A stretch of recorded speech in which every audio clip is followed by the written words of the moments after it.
जय हिंद बच्चों, बिहार ज्ञान चक्षु में आपका स्वागत है। आज मैं ज्योग्राफी के कुछ प्रश्नों को लेकर आई हूँ। यह प्रश्न आने वाले एग्ज़ाम में आपको निश्चित रूप से सफलता दिलाएगी। तो हमारा पहला प्रश्न है, कोयला किस प्रकार का संसाधन है?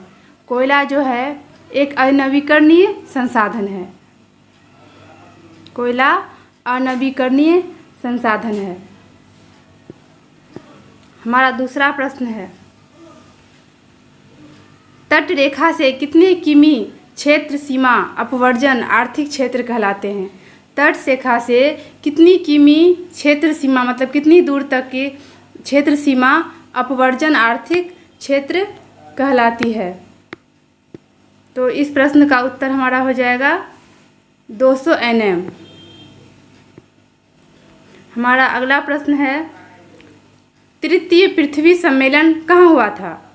तृतीय पृथ्वी सम्मेलन कहाँ हुआ था? तो तृतीय पृथ्वी सम्मेलन जो है यह जोहान्सबर्ग में हुआ था। जोहान्सबर्ग में हुआ था। अब हमारे साथ अंत तक बने रहें। जोहान्सबर्ग पृथ्वी सम्मेलन जो है, तृतीय पृथ्वी सम्मेलन जोहान्सबर्ग में हुआ था। यह है जोहान्सबर्ग में। हमारा अगला प्रश्न है,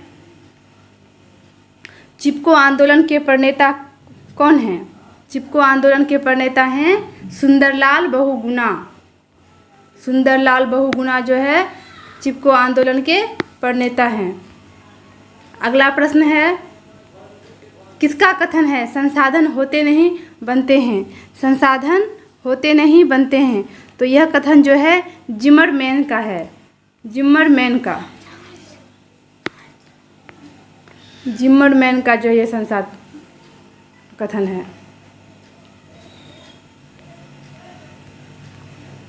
हमारा अगला प्रश्न है, समुद्री क्षेत्र में राजनैतिक सीमा के कितने किमी क्षेत्र तक राष्ट्र संपदा निहित है? तो इस प्रश्न का आंसर हो जाएगा 12.2 किमी। अगले प्रश्न की ओर चलेंगे। हमारा अगला प्रश्न है, काली मृदा का दूसरा नाम क्या है? मृदा का अर्थ है मिट्टी, यानी काली मिट्टी को हम और किस नाम से जानते हैं? तो काली मिट्टी को हम जो है जानते हैं रेगुड़ के नाम से। काली मिट्टी को हम रेगुड़ के नाम से जानते हैं। हमारा अगला प्रश्न है, भारत में सर्वाधिक क्षेत्र पर किस मिट्टी का विस्तार है? भारत देश में जो है सबसे अधिक कौन सी मिट्टी पाई जाती है, या फिर अधिक क्षेत्र में जो है किस मिट्टी का विस्तार है? तो भारत क्षेत्र में जो है जलोढ़ मिट्टी का विस्तार है। जलोढ़ मिट्टी अधिक मात्रा में जो है भारत में जलोढ़ मिट्टी पाई जाती है। आगे के प्रश्न की ओर चलेंगे। मरुस्थलीय मृदा का विस्तार कहाँ है? मरुस्थलीय मृदा कहाँ तक उसका विस्तार है? तो मरुस्थलीय मृदा का जो विस्तार है वह जो है राजस्थान में है। राजस्थान में मरुस्थलीय मृदा का विस्तार है। अगला प्रश्न, मेढक के प्रजनन को नष्ट करने वाला रसायन कौन सा है? मतलब एक ऐसा रसायन है जो मेढक के प्रजनन क्षमता को कम कर देता है या खत्म कर देता है, नष्ट कर देता है। तो मेढक के प्रजनन को नष्ट करने वाला रसायन का नाम है एंड्रीन। एंड्रीन, ठीक है। एंड्रीन जो है मेढक के प्रजनन क्षमता को नष्ट कर देती है। अगला प्रश्न, पंजाब में भूमि निम्नीकरण का मुख्य कारण क्या है? पंजाब में जो है भूमि में मतलब बहुत कम खेती होती है, वहाँ की उपज बहुत कम है। तो ऐसा क्यों होता है? तो वहाँ जो है सिंचाई बहुत अधिक होती है, जिस कारण से जो है वहाँ जो है भूमि का निम्नीकरण हो गया है। तो इसका आंसर हो जाएगा अधिक सिंचाई। अगला प्रश्न है, सोपानी कृषि किस राज्य में प्रचलित है? तो सोपानी कृषि जो है उत्तराखंड राज्य में प्रचलित है। इसका आंसर हो जाएगा हमारा उत्तराखंड। उत्तराखंड में जो है सोपानी कृषि प्रचलित है। अगले प्रश्न की ओर चलेंगे। हमारा अगला प्रश्न है, बिहार में अति जल दोहन से किस तत्व का संकेंद्रण बढ़ा है? बिहार में अति जल दोहन से किस तत्व का संकेंद्रण बढ़ा है? तो ये इसका आंसर हो जाएगा आर्सेनिक। अगला प्रश्न है, देश के बांधों को किसने भारत का मंदिर कहा था? हमारे देश में जो बांध है उसको जो है भारत का मंदिर कहा गया था। तो ये जो है कथन पंडित नेहरू का है। हमारे देश के प्रथम प्रधानमंत्री पंडित नेहरू ने कहा था कि भारत बांध जो है भारत का मंदिर है। इसका आंसर हो जाएगा पंडित नेहरू। अगला प्रश्न, वृहद क्षेत्र में जल की उपस्थिति के कारण ही पृथ्वी को क्या कहा गया है? पृथ्वी में बहुत अधिक जल पाया जाता है, जिसके कारण से जो है पृथ्वी को क्या कहा गया है? तो पृथ्वी को जो है नीला ग्रह कहा गया है। नीला ग्रह। ठीक है, इसका आंसर हो जाएगा नीला ग्रह। अगला प्रश्न, कुल जल का कितना प्रतिशत भाग महानगरों में निहित है? कितना प्रतिशत भाग जल जो है महानगर में पाया जाता है? तो इस प्रश्न का आंसर हो जाएगा हमारा 96.5%। अगला प्रश्न देखेंगे, प्राणियों के शरीर में कितना प्रतिशत जल की मात्रा निहित होती है? मतलब प्राणी के शरीर में कितना प्रतिशत जल पाया जाता है? तो इसका आंसर हमारा हो जाएगा 65%। अगला प्रश्न देखेंगे, वन्य जीव बोर्ड की स्थापना किस वर्ष हुई थी? वन्य जीव बोर्ड की स्थापना 1952 में हुई थी। 1952 में। आगे देखेंगे,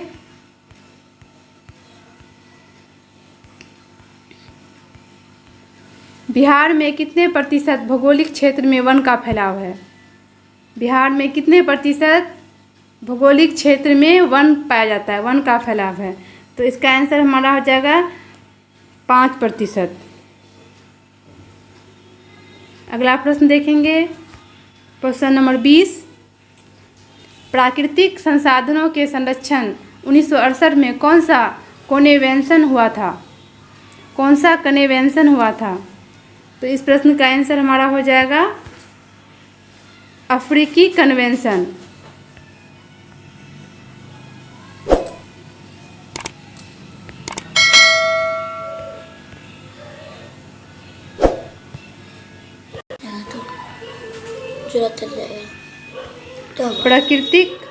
प्राकृतिक संसाधनों के संरक्षण 1968 में कौन सा कन्वेंशन हुआ था? कन्वेंशन होगा, यहाँ कन्वेंशन लिखा चले गया है, यहाँ कन्वेंशन होगा। तो इस प्रश्न का आंसर हमारा हो जाएगा अफ्रीकी कन्वेंशन। अगला प्रश्न देखेंगे, टेक्सोल का उपयोग किस बीमारी में होता है? टेक्सोल एक तरह का रसायन है जिसका उपयोग जो है किस बीमारी में होता है?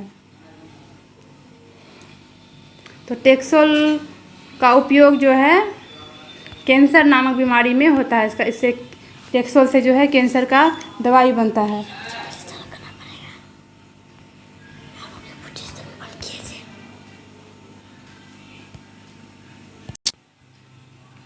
पूर्वोत्तर राज्य के 188 आदिवासी जिलों में देश के कुल क्षेत्र का कितना प्रतिशत वन है?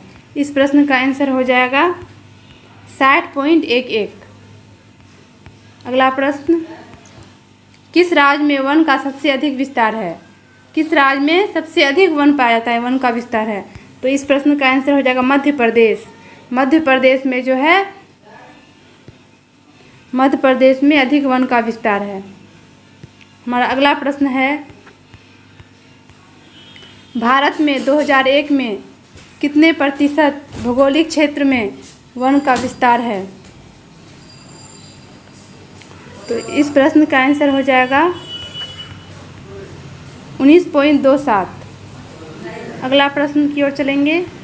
हमारा अगला प्रश्न है, वन संरक्षण एवं प्रबंधन की दृष्टि से वनों को वर्गीकृत किया गया है। तो वनों को जो है 3 भागों में वर्गीकृत किया गया है। इस प्रश्न का आंसर हो जाएगा 3 वर्गों में। अगला प्रश्न हमारा है 1951 से 1980 तक लगभग कितना वर्ग किलोमीटर वन क्षेत्र कृषि भूमि में परिवर्तित हुआ? तो इस प्रश्न का आंसर हमारा हो जाएगा 26,200। आगे की प्रश्न को देखेंगे। हमारा आगे का प्रश्न है संविधान की धारा 21 का संबंध किससे है? संविधान की धारा 21 का संबंध जो है वन जीवों तथा प्राकृतिक संसाधनों के संरक्षण से है। वन्य जीव और प्राकृतिक संसाधन, इनकी सुरक्षा, इनका संरक्षण जो है संविधान की धारा 21 में बताया गया है। इस प्रश्न का आंसर हमारा हो जाएगा वन्य जीव तथा प्राकृतिक संसाधनों के संरक्षण से। हमारा अगला प्रश्न है बिहार झारखंड में देश का कितना प्रतिशत अभ्रक का उत्पादन होता है? अभ्रक का उत्पादन जो कितना प्रतिशत बिहार झारखंड में है? तो इस प्रश्न का आंसर हो जाएगा 80%। 80% जो है अभ्रक का उत्पादन है। अगला प्रश्न देखेंगे सीमेंट उद्योग का सबसे प्रमुख कच्चा माल क्या है? सीमेंट उद्योग जो होता है तो उसमें कच्चा माल कौन सा लगता है? तो इस प्रश्न का आंसर हमारा हो जाएगा चूना पत्थर। चूना पत्थर जो है कच्चा माल है। इस प्रश्न का आंसर हम लिखेंगे चूना पत्थर। अगला प्रश्न हमारा है उड़ीसा किस खनिज का सबसे बड़ा उत्पादक है? उड़ीसा में जो है कौन सा खनिज सबसे अधिक पाया जाता है? तो उड़ीसा में जो है हमारा मैग्नीज सबसे अधिक पाया जाता है, मैग्नीज। अगला प्रश्न हमारा अगला प्रश्न है हेमेटाइट किस प्रकार का अयस्क है? हेमेटाइट जो है एक तरह का अयस्क है, तो वह जो है लौह अयस्क है। हेमेटाइट लौह अयस्क है। अगला प्रश्न देखेंगे भारत में लगभग कितने खनिज पाए गए हैं? तो भारत में जो है 100 खनिज पाए जाते हैं। अगला प्रश्न हमारा है मैग्नीज किस तरह का खनिज है? जिस तरह से पहले हम पढ़े थे कि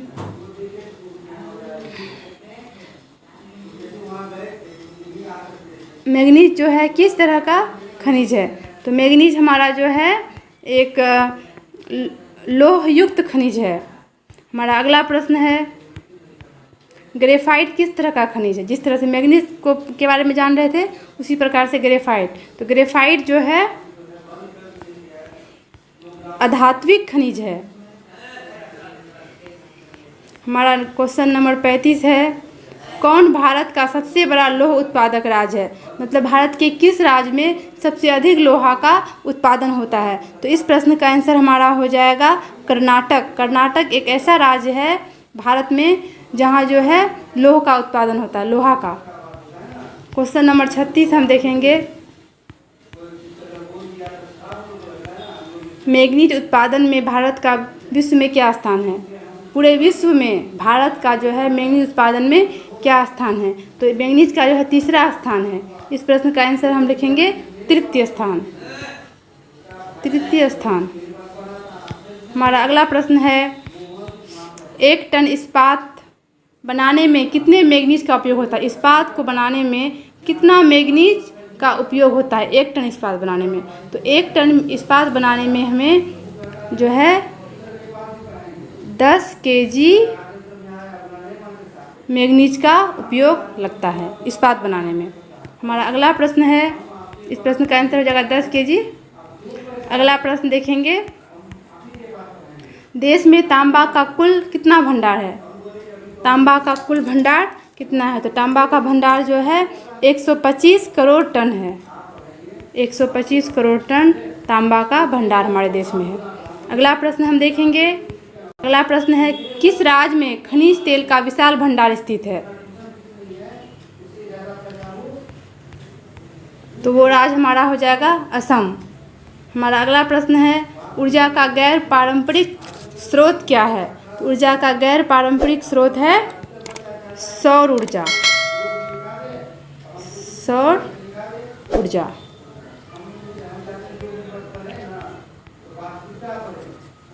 इन प्रश्नों को आप नोट भी कर सकते हैं।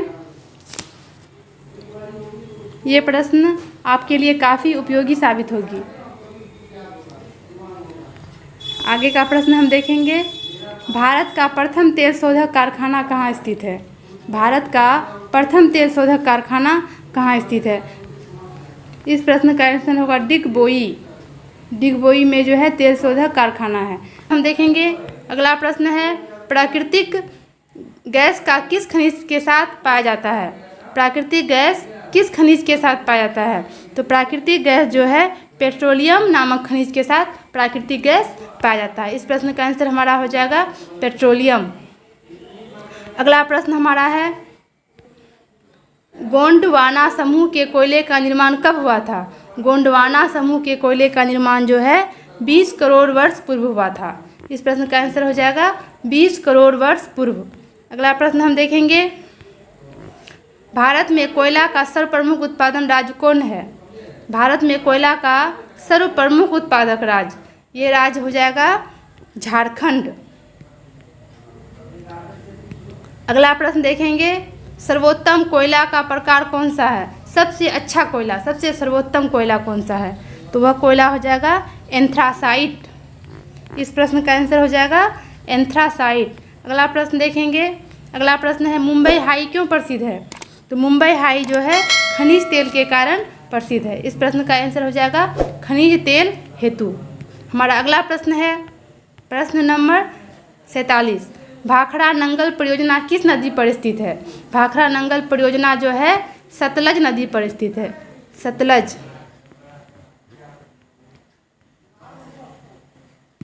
हमारा अगला प्रश्न है प्रश्न नंबर 48, ताप विद्युत केंद्र का उदाहरण है। ताप विद्युत केंद्र का उदाहरण क्या है? बरौनी। बरौनी में जो है ताप विद्युत केंद्र है। हमारा अगला प्रश्न है, यूरेनियम का प्रमुख उत्पादक स्थल कौन है? यूरेनियम का प्रमुख उत्पादक स्थल हमारा हो जाएगा जादूगोड़ा। प्रश्न है, तारापुर परमाणु ऊर्जा केंद्र किस राज्य में है? तारापुर परमाणु ऊर्जा केंद्र किस राज्य में है? यह हमारा अंतिम प्रश्न है। आज के वीडियो में बस इतना है, फिर नए वीडियो में मिलेंगे नए कक्षा के साथ। हमारे साथ अंत तक बने रहने के लिए धन्यवाद।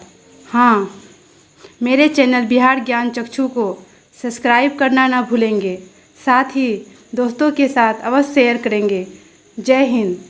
तो हमारे इस अंतिम प्रश्न का उत्तर होगा छत्तीसगढ़। तारापुर परमाणु ऊर्जा केंद्र छत्तीसगढ़ राज्य में है।